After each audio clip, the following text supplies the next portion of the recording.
mahalagang paalala para sa atin na palaging abala sa napakaraming bagay.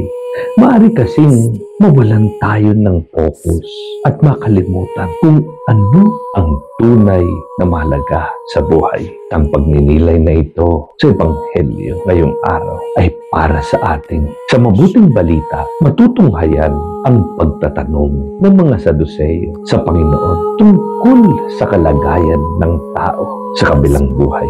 Hindi naniniwala ang mga Saduseyo ukol sa buhay na walang hanggan dahil hindi nila ito nakasaad sa banal na kasulatan ng mga Hudyo o unang 5 aklat ng Biblia na tinaguriang Torah. Inilahad ng mga Saduseyo sa Panginoon ang kaso ng isang babae na nakasal sa 7 magkakapatid na lalaki, sanhi ng sunod-sunod na pagpanaw sa batas ng mga Hudyo kung sinong sunod na kapatid ang siyang aako ng responsibilidad sa pumanaw para sa asawa nito.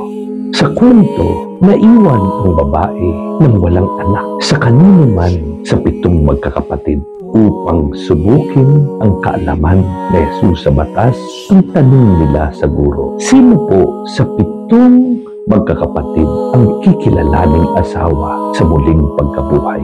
Mariing giit ng Panginoon sa mga nagtanong na nais siyang pahiyain. Maling-mali kayo sapagkat sa muling pagkabuhay, ang mga tao'y hindi na mag-aasawa. Sila'y magiging katulad ng mga anghel sa langit.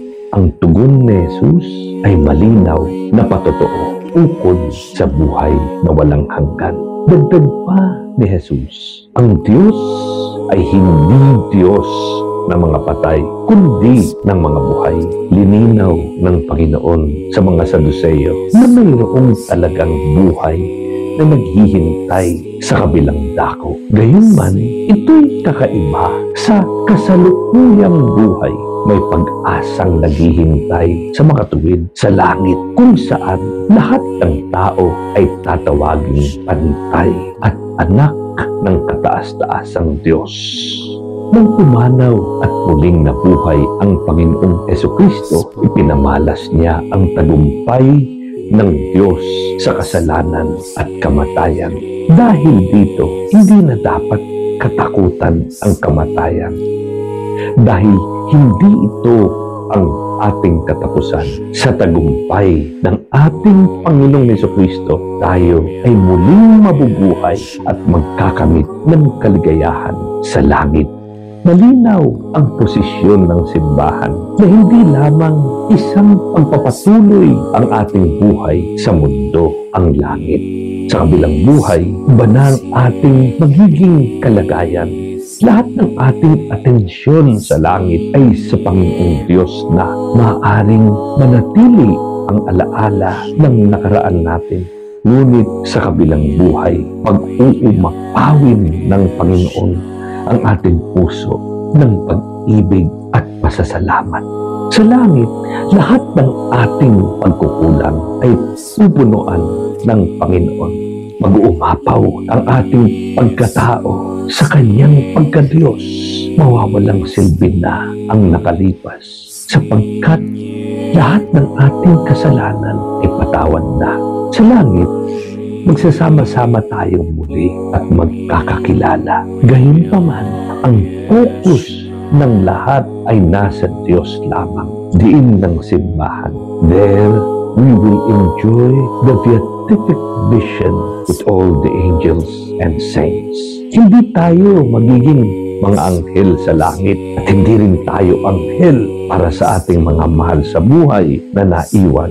Mga kaluluwa tayo sa kaharian ng Diyos na naghihintay ng huling paghukom o general judgment kung kailan ang ating katawan ay muling sasanib sa ating kaluluwa. Posible ang lahat sa Diyos. Kaya kahit na ang ating mga labi ay isinaabo o nabulok na sa libingan, muli tayong mabubuo sa pagbalik ni Jesucristo. Kaya sikapin nawa nating maging makabuluhan ang ating buhay sa mundo bilang paghahanda sa walang hanggan. Hindi dapat tayo matakot sa kamatayan dahil lahat naman ay mamamatay.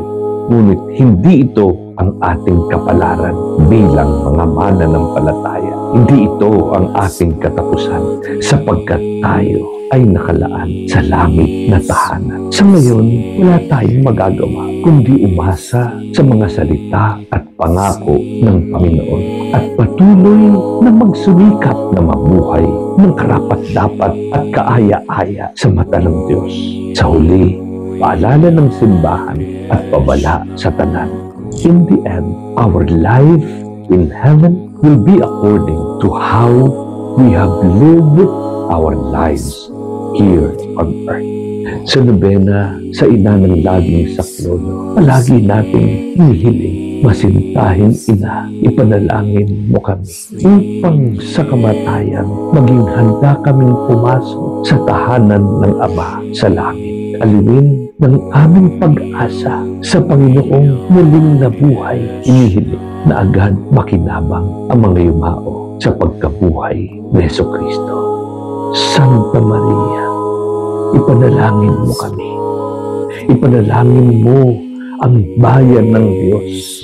Maranasan nawa ng lahat ang iyong walang hanggang saklolo. Amen.